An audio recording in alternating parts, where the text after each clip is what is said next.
Alam mo bang ang kahinaan sa mga binti ay hindi lamang isang senyas ng pagtanda, kundi maaari ring maging isang tahimik na babala na may mas malubhang problema? Ayon sa mga pag-aaral na inilathala sa Journal of Geriatric Physical Therapy, ang pagkawala ng masanang kalamnan ay nakakaapekto sa halos 30% ng mga matatanda na higit sa 70 taong gulang. Ito ay nagpapataas ng panganib ng pagkabagsak at dependensya, na maaaring magdulot ng pagkawala ng kakayahang gumalaw, mapanganib na pagkabagsak, at maging ganap na dependensya sa iba. Ang pag-iwas dito ay maaaring humantong sa malubhang kahihinatnan. Ngunit, paano kung sasabihin ko sa iyo na posible pa ring baligtarin ang sitwasyon kahit sa advanced na edad? Oo, anuman ang iyong edad, lahat ay posible para sa naniniwala. Ngayon, makikilala mo ang transformatibong kwento ni Aling Beatriz, isang babae na matapos harapin ang pinakamahirap na yugto ng kanyang buhay, natuklasan ang napakahalagang mga gawi upang isama sa pang-araw-araw na rutina na sinusuportahan ng agham, na tumulong sa kanya na labanan ang kahinaan sa mga binti at maibalik ang enerhiyang akala niyang nawala na para palagi. Kung ikaw o ang isang mahal mo ay nakakaharap sa mga hamong ito, huwag magpalampas ng anumang detalye sa espesyal na kwentong ito.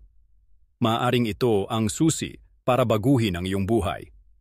Si Aling Beatriz ay palaging naging haligi ng pamilya. Sa loob ng maraming taon, siya ang nag-alaga ng kanyang mga anak at, mamaya, ng kanyang mga apo, laging may ngiti sa labi at may pangangatawan na kinaiinggitan ng marami. Siya ang nag-organisa ng mga tanghalian tuwing linggo at siguradong nagluto ng mga paboritong putahe ng bawat isa. At pati na rin pinanatiling perpekto ang hardin, puno ng mga bulaklak at mga halamang kanyang sariling itinanim. Gayunpaman, habang lumilipas ang panahon, napansin ni Aling Beatriz na may nagbabago. Ang mga simpleng gawain tulad ng pagdidilig ng halaman o pagwawalis ng bakuran ay biglang naging napakahirap para sa kanya. Pumunta sa mga maliit na hagdan ng veranda ay naging isang hamon, at ang kanyang mga binti na dati kumakandili sa kanya saan man ay unti-unting nagsimulang mahina. Una, sinubukan niyang huwag pansinin, iniisip na normal lang ito dahil sa edad. Lagi namang sinasabi ng lahat na ganun talaga kapag tumatanda. Ngunit sa loob-loob niya, alam ni Aling Beatriz na may mali. Ang pare-parehong pakiramdam ng pagod at ang pagkawala ng lakas sa kanyang mga binti ay simula ng magpabawas sa kanyang pang-araw-araw na gawain. Unti-unti, huminto siyang mag-alaga ng hardin, tumigil sa paglalakad hanggang sa panaderya, at maging umiwas sa mga pamilyang tanghalian dahil takot sa pagsisikap na lumipat. Nangyari ito ng isang umaga habang sinusubukan niyang tumayo mula sa kanyang kama, nahulog bigla ang kanyang mga binti. Natakot at nalito, napagtanto niya na hindi na niya maaaring balewalain ang problema. Ito na ba ang gagawin ng buhay ko ngayon?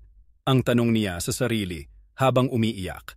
Ito ay naging isang turning point para kay Aling Beatriz na palaging determinadong babae. Nagpasya siyang hindi tatanggapin ang limitasyon. Alam niyang kailangan niya ng tulong, at sa desisyong iyon nagsimula ang isang bagong paglalakbay na hindi lamang nagbabago sa kanyang buhay, kundi pati na rin sa kanyang pananaw sa pagtanda at sa kanyang sariling lakas. Matapos ang insidenteng iyon, kung saan nahulog ang kanyang mga binti habang sinusubukan niyang tumayo mula sa kama, napagtanto ni Aling Beatriz na hindi na niya maaaring baliwalain ang kanyang kalagayan. Ang kanyang apo, laging alerto at nag-aalala, ay nag-insist na, "Lola, kailangan nating pumunta sa doktor. Hindi na ito pwedeng ipagpatuloy." Reluktante pero may kamalayan na kailangan niya ng tulong, sumang-ayon si Aling Beatriz. Sa konsulta, mabuting-mabuti na inilarawan niya ang kanyang sintomas. Pagkatapos ng mga pagsusuri at ng isang tapat na usapan, ipinaliwanag ng doktor, "Aling Beatriz, ang kinakaharap mo ay kombinasyon ng mga kadahilanan. Ang pagkawala ng lakas sa mga binti ay karaniwang kasabay ng pagtanda, ngunit hindi ibig sabihin na ito ay hindi maiiwasan. Ang regular na ehersisyo at tamang nutrisyon ay maaaring makapagbigay ng malaking pagbabago.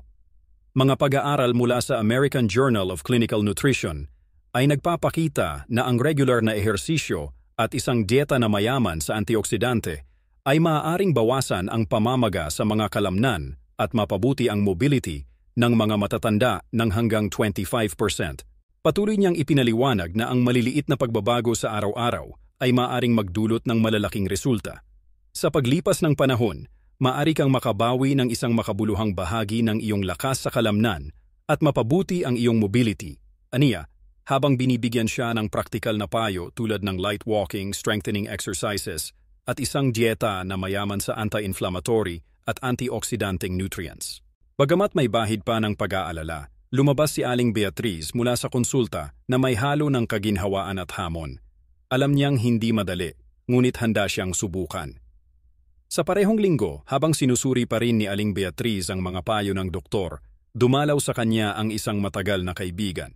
Sa gitna ng kanilang usapan, nabanggit niya ang kanyang mga kamakailang kahirapan at ang konsultang medikal. Ang kaibigan, palaging entusyastiko sa natural na paraan, ay ibinahagi ang isang sikreto na itinuro sa kanya ng kanyang lola, isang recipe na kilala bilang eliksir ng buhay. Isang espesyal na timpla na ginagamit ng aking lola sa mga panahon ng kahinaan. Ginawa ko rin ito para sa aking sarili sa ilang pagkakataon at nararamdaman ko ang mga benepisyo, ani ng kaibigan. Ngunit hindi ito isang ordinaryong recipe. Kakailanganin mo ng mga partikular na sangkap.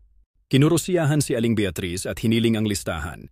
Ipinaliwanag ng kaibigan, kailangan mo ng isang kutsara ng Maca-Peruvian powder, kalahating kutsara ng ashwagandha, tinadtad na sariwang binhi ng granada, natural na tubig ng niyog, at para sa huling hatid, ilang patak ng mirra essential oil na maaari mong mahanap sa mga natural na tindahan.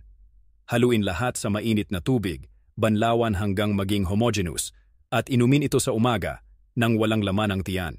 Nahikayat si Aling Beatriz na subukan. Ang amoy ng eliksir ay eksotiko at makapal, at sa unang sip, nadama niya ang isang mayamang at iba't ibang lasa, parang inuming isang tunay na espesyal na bagay. Hindi niya alam na ang recipe na ito, kasama ang kanyang mga bagong gawe, ay sisimula ng isang transformasyon na hindi niya makakalimutan. Ayon sa isang pag-aaral ng Stanford University, ang simpleng intervensyon tulad ng pagbabago sa dieta at regular na ehersisyo ay maaaring mapabuti ang functional capacity ng mga matatanda ng hanggang 40% sa loob lamang ng 2 buwan. Sa mga sumunod na araw, isinama ni Aling Beatriz ang eliksir ng buhay sa kanyang pangumagang routine.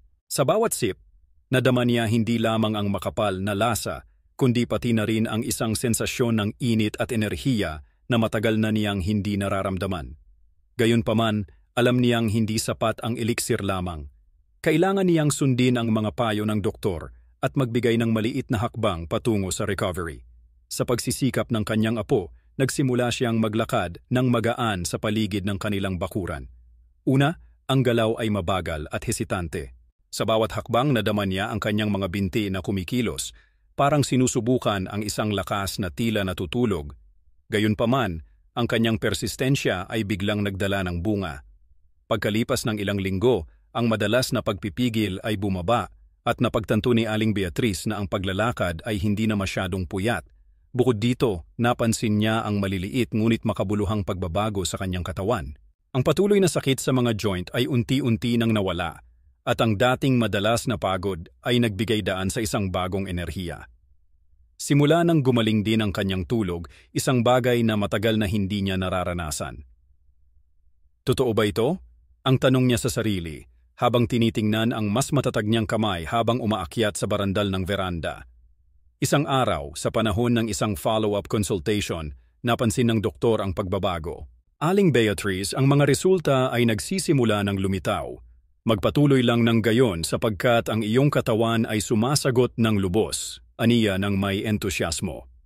Ipinaliwanag niya na ang kombinasyon ng healthy habits ay nagpapatibay sa kanyang mga muscles at sumusugpo sa mga impeksyon, dalawang mahahalagang kadahilanan para sa kanyang pagbawi. Mga pag-aaral na inilathala sa Oxidative Medicine and Cellular Longevity ay sumusuporta sa karanasan ni Aling Beatriz. Ang paggamit ng natural na sangkap tulad ng maca peruana at ashwagandha kapag pinagsama sa regular na ehersisyo ay maaaring makapagdala ng makabuluhang pagbabago sa lakas ng kalamnan at sa kalidad ng buhay ng mga matatanda. Bawat araw ay isang bagong tagumpay para kay Aling Beatriz. Ang kanyang routine, na dati ay puno ng mga limitasyon, ay ngayon napupuno ng maliit na tagumpay. Bumalik siya sa pag-aalaga ng kanyang hardin kahit na mas maingat na, at sa paghahanda ng kanyang mga paboritong recipe na nagulat ang kanyang apo sa mga cake at juice na matagal na niyang hindi nagawa.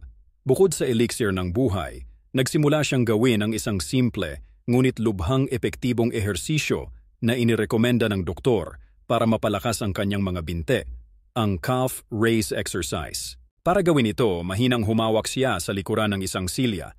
Inilalagay ang mga heels sa sahig at sumuporta lamang sa mga balls ng kanyang paa. Paulit-ulit niyang ginawa ang galaw ng mabagal hanggang sa nadama niya ang kanyang mga pantorilla muscles na gumagana.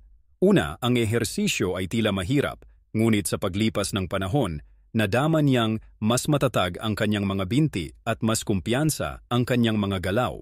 Parang ang aking mga muscles ay muli ng gising, anya, na excited sa mga resulta. Mga pag-aaral na inilathala sa Journal of Aging and Physical Activity ay nagpapatunay na ang mga ehersisyong tulad ng calf raises ay nakakatulong na dagdagan ang lakas ng kalamnan ng mga matatanda, mapabuti ang stability, at bawasan ang panganib ng pagkabagsak ng hanggang 25%. Ang habitong ito ay naging mahalagang bahagi ng routine ni Aling Beatriz, na pagkalipas ng ilang linggo ay maaari nang makagawa ng mas maraming repetitions ng walang hirap. Dinagdag din ni Aling Beatriz ang isang bagong habit sa kanyang routine, ang pagsasagawa ng marching in place exercise na may hubad na mga paa sa itaas ng isang malambot na rug.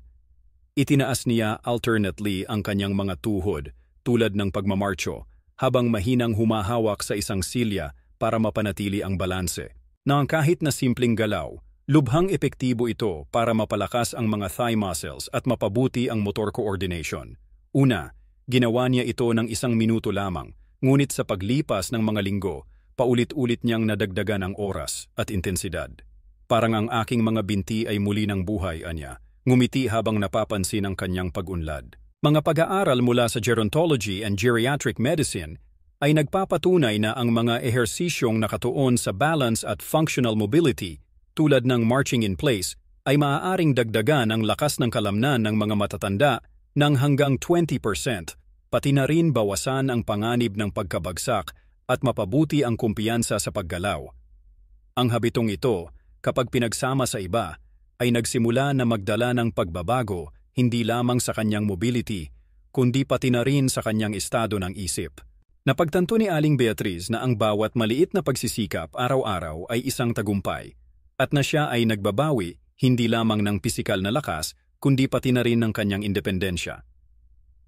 Sinimulan din ni Aling Beatriz na gawin ang isang simple, ngunit kahangahangang epektibong ehersisyo, ang pag-upo at pagtayo mula sa isang silya ng walang paggamit ng mga kamay. Inireseta sa kanya ng kanyang apo. Inilalagay niya ang isang matatag na silya sa gitna ng sala at nauupo ng dahan-dahan, agad na tumatayo pagkatapos. Una, mahirap para sa kanya makumpleto ang 5 repetitions nang hindi nadarama ang kanyang mga binti na kumikilos, ngunit hindi siya nawala ng loob. Alam niyang bawat repetisyon ay isang hakbang para maibalik ang lakas na akala niyang nawala na. Sa paglipas ng mga linggo, paulit-ulit niyang nadagdagan ang bilang ng mga repetisyon at ang mga pagbabago ay maliwanag. Una, mahirap para sa akin lumabas ng silya ng walang tulong. Ngayon, maaari ko nang ulitin ito ng ilang beses. Aniya, may dangal. Mga pag-aaral na inilathala sa Journal of Physical Therapy Science ay nagpapatunay na ang ehersisyong pag-upo at pagtayo ay isa sa mga pinakamainam na rekomendasyon para sa mga matatanda dahil pinapalakas nito ang mga muscles ng hita at gluteal na mahalaga para sa mobility at mapabuti ang functional capacity ng hanggang 30% sa loob ng ilang buwan ng regular na pagsasanay. Bukod sa mga ehersisyo, dinagdag ni Aling Beatriz ang habit ng pagkakaroon ng mga pagkain na mayaman sa magnesium at potassium sa kanyang mga meal, tulad ng pumpkin seeds at saging. Ang mga nutrient na ito ay mahalaga para sa kalusugan ng kalamnan na nakakatulong na bawasan ang mga cram at mapabuti ang physical performance. Ginawa ng kanyang apo ang lahat para maghanda ng mga kulay-kulay na salad at natural na juice na hindi lamang masustansya, kundi pati na rin masarap at nagbibigay ng enerhiya. Unti-unti, ang transformasyon ni Aling Beatriz ay nagsimulang makaapekto hindi lamang sa kanyang katawan, kundi pati na rin sa kanyang kumpiyansa at kalidad ng buhay. Isang araw, habang naglalakad ng mag-isa sa bakuran, Napagtanto niyang kayang-kaya niyang dalhin ang isang maliit na balde ng tubig para idilig sa kanyang mga halaman. Isang bagay na matagal na akalang imposible. Sa puntong iyon, alam niyang sigurado na siya ay bumabalik sa dating si Aling Beatriz, determinado at independente. Sa paglipas ng mga buwan, hindi lamang naibalik ni Aling Beatriz ang lakas sa kanyang mga binti, kundi pati na rin ang isang bagay na akalang nawala na para sa palagi, ang kanyang independensya. Ang mga bagay na unay tila imposible ay naging bahagi na ng kanyang pang-araw-araw na routine. Ang mga paglalakad na unay maikli at puyat ay naging mas mahabang lakad kung saan nadama niya ang sariwang hangin at ang kasiyahan ng malayang paggalaw ng walang takot na madulas. Ang kanyang pamilya ay napahanga. Ang kanyang anak may luha sa mata ay nagsabi sa isang tanghalian, "Inay, mas malakas ka pa sa dati." Ang mga apo na unay nag-aalala sa kahirapan ni Aling Beatriz na sumunod sa mga aktibidad ay ngayon nagiging abala sa pag-aalaga ng hardin at maging sa pag-organisa ng maliit na pagtitipon sa mga kaibigan tulad ng dati. Alam ni Aling Beatriz na ang kanyang pagbawi ay hindi milagro, kundi ang resulta ng kombinasyon ng maliit na pagbabago, ng pang-araw-araw na dedikasyon at, higit sa lahat, ng pananampalataya. Nanampalataya siya na posible ito. Naniniwala siya na maaaring baguhin ang kanyang buhay at ang kanyang unwavering faith ang naging dahilan ng kanyang katatagan sa mga mahirap na sandali. Ang pananampalataya ay hindi lamang tungkol sa paghihintay para sa isang mangyayari. Ito'y tungkol sa pagtitiwala, pagkilos at pagtitiwala sa proseso kahit na mas malaki ang mga hamon kaysa sa mga solusyon. Ang eliksir ng buhay, ang mga ehersisyo, at ang isang nutritious na dieta ay hindi lamang nagbalik ng kanyang pisikal na lakas, kundi pati na rin ng bagong kahulugan sa kanyang pang-araw-araw na buhay. Hindi na siya bihag ng kahinaan dulot ng edad, kundi isang babae na nakatuklas ng susi para sa isang buong-buong at puno ng enerhiyang buhay. Tanging ang pananampalataya ang nagbigay ng daan. Sa pagtingin sa kanyang nakaraan, alam ni Aling Beatriz na ang paglalakbay ng pagtawid sa mga hadlang ay walang katapusan. Ito'y patuloy na tagumpay araw-araw. At ang pinakamahalagang lihim ng lahat ay ang pananampalataya. Ang paniniwala na hindi pa huli para magsimula muli at na ang lakas para marating ang anumang layunin ay nasa loob ng bawat isa sa atin. Kailangan lamang maniwala at magbigay ng unang hakbang. Natapos na natin ang magandang kwento ng pagtawid at pagbabago. Kung umabot ka hanggang dito at nagustuhan mo ang natutunan mo mula kay Aling Beatriz, isulat sa mga komento ang frase, "Isang araw kada beses" at araw-araw na may pananampalataya. Bigyan ng rating ang kwentong ito mula 0 hanggang 10. Ang kwento ni Aling Beatriz ay higit sa pisikal na transformasyon. Ito'y isang patotoo ng kapangyarihan ng pananampalataya, pagtitiyaga, at unwavering faith na hindi pa huli para magbago. Ang kanyang paglalakbay ay patunay na, anuman ang edad, ang mga hadlang ay maaaring lampasan kapag naniniwala tayo sa ating inner strength at kapag kinukuha natin ang kontrol ng ating buhay ng may determinasyon. Handa ka na bang maniwala na posible mong baguhin ang iyong buhay din? Ang paglalakbay ni Aling Beatriz ay patunay na kapag naniniwala tayo ng lubos, walang hangganan ang ating mararating. Ang unang hakbang ay nagsisimula sa pananampalataya at ang pangalawa ay pagkilos. Siya'y pinagpala ng Diyos.